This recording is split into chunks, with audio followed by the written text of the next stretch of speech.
waa mbokk yi ñu ngi leen waxoon tey jii dinañ ñëw ci maam Thierno fi mu askanoo maam Thierno Birahim Mbacke mi ngi askanoo ci diggante Koki ak Mbacke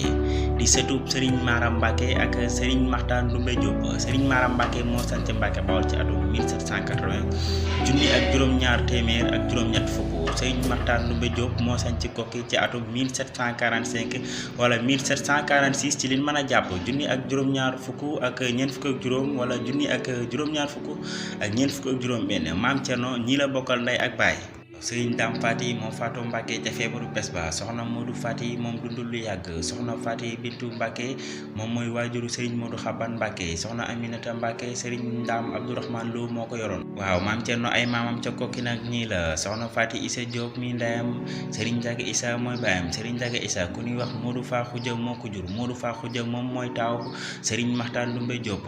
kon nag bi leen li ma partager aimé commentaire mu wër yéen xam Thierno jot na